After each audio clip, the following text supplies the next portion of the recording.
ابھی ہم نے اپنے شیپ ٹول کو کور کیا ہے. اب ہم نے شیپ ٹول کے اندر مزید 3 ٹول جو ہمیں اویلیبل ہیں.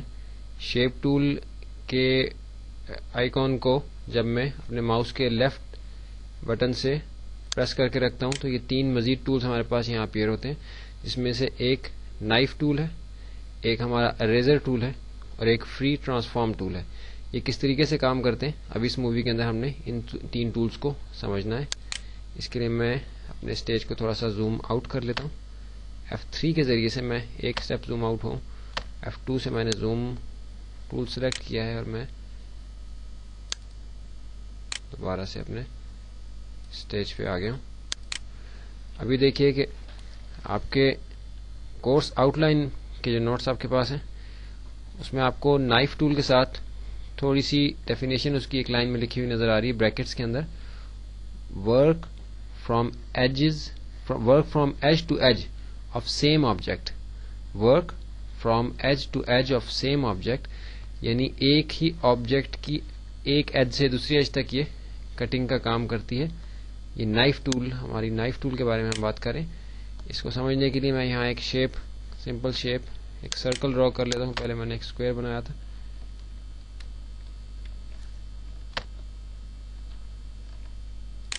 ایک سرکل میں نے بنا لی. اب آپ دیکھیں کہ میں نائف ٹول کو سلیکٹ کر کے ویسے موو کر رہا ہوں تو یہ نائف کی پوزیشن کیا ہے.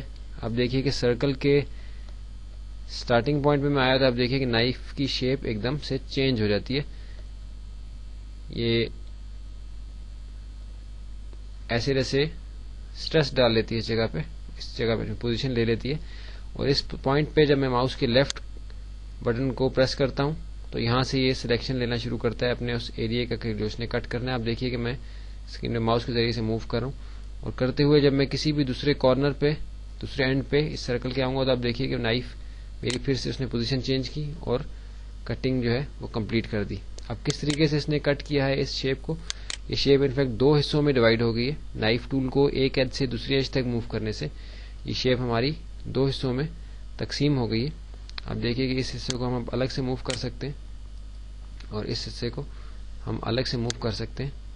دونوں میں کنٹرول Z سے میں دونوں کی پوزیشن ایک جگہ لے کے آتا ہوں. دونوں میں ہم الگ سے کلرز فل کر سکتے ہیں جو بھی ہم چاہیں. ابھی ایک سرکل جو تھا ہمارا 2 الگ حصوں میں تقسیم ہو چکا ہے نائف ٹول کے ذریعے سے. ابھی اس کے بعد جو ہمارا نیکسٹ ٹول ہے وہ بھی ہم اسی شیپ کے اوپر اپلائی کر کے دیکھ لیں گے. نیکسٹ ٹول ہمارا اریزر ٹول ہے. Shift and move to resize. Eraser tool کو ریسائز کرنے کا طریقہ بھی ہم نے دیکھنا ہے. یہاں سے ہم اریزر ٹول کے اندر جاتے ہیں. اریزر ٹول کو ہم نے سلیکٹ کیا.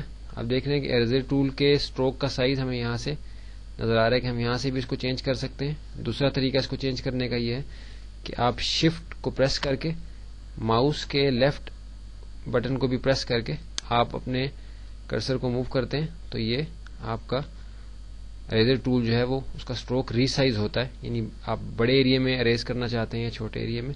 ابھی ہم اپنے اریزر کا سائز جو ہے وہ 0.501 جو ہمیں یہاں لکھا ہوا نظر آ رہا ہے, ہم نے وہ سائز لیا ہوا ہے اس کا.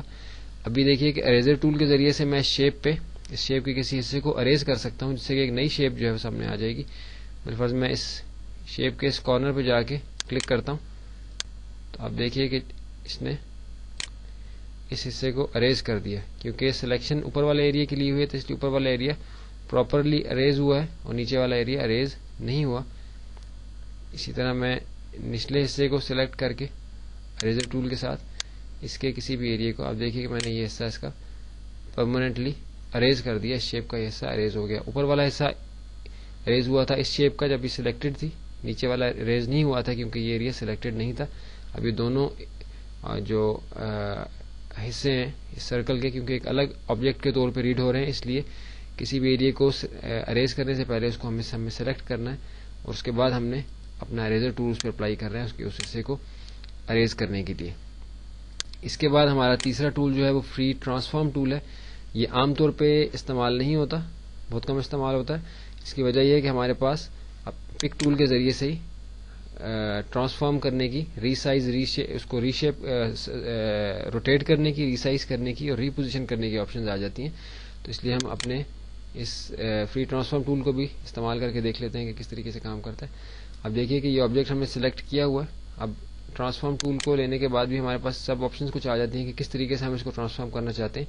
یہ ساری آپشنز ہمیں پک ٹول کے ذریعے سے بھی حاصل ہوتی ہیں جب ہم اس آبجیکٹ کو سلیکٹ کرتے ہیں, لیکن اس میں ذرا ڈفرینٹ طریقے سے اپلائی ہوتی ہیں جو تھوڑا سا کمپلیکس ہے. اگر یہ آپ کو مشکل لگے تو آپ پک ٹول کے ذریعے سے ہی ان جو فری ٹرانسفارم کا جو ایکشن ہے اس کو آپ اپلائی کر سکتے ہیں اپنے اس ایریا کے اوپر.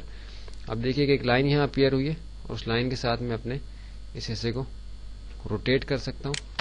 اگر میں روٹیٹ نہیں کرنا چاہتا, اس کو اسکوش کرنا چاہتا ہوں, یعنی کسی اور اس میں, سوری یہ بھی ابھی بھی روٹیٹ ہی ہو رہا ہے. اسی طرح آپ دیکھیے کہ یہ ریسائز بھی تھوڑا سا ہو رہا ہے, شیپ اس کی چینج ہو رہی ہے. تیسری آپشن میں جاتے ہیں, ابھی دیکھیے کہ اب یہ کنٹرول زیڈ سے ہم واپس اس کی پوزیشن میں جاتے ہیں دیکھنے کے لیے کہ ہمیں یہ آپشنز کیا ساری پک ٹول کے اندر اویلیبل تھیں یا نہیں. آپ دیکھیے کہ اس سے ہم ریسائز کر سکتے ہیں جیسا کہ ہم نے پہلے کر کے دیکھا تھا, اور ہم اس کو روٹیٹ کر سکتے ہیں. کنٹرول زیڈ کے ذریعے سے واپس آ گیا. اب دیکھیے کہ یہ جو ہمارے پاس پوائنٹس ہیں, ہینڈلز ہیں, کنٹرول ہینڈلز ہیں اس کے, جو ہمارے اسکویز اور اسکوش کرنے کے استعمال میں آتے ہیں. اس کے ذریعے سے ہم اس شیپ کو چینج بھی کر سکتے ہیں ایک دوسرے طریقے سے. عموماً اس طرح سے نہیں کرتے کیونکہ اوریجنل شیپ جو ہے وہ, لیکن کوئی افیکٹ اگر آپ دینا چاہیں اس کے ذریعے سے تو آپ دے سکتے ہیں. کنٹرول زیڈ کے ذریعے سے ہم اس کو واپس لے آتے ہیں. تو ابھی ہم نے اپنے شیپ ٹول کے ساتھ باقی جو 3 ٹولز تھے تینوں کو ہم نے کور کر لیے. اس کے بعد ہم اگلے اپنے ٹول کی طرف چلتے ہیں جو کہ ہمارا زوم ٹول ہے.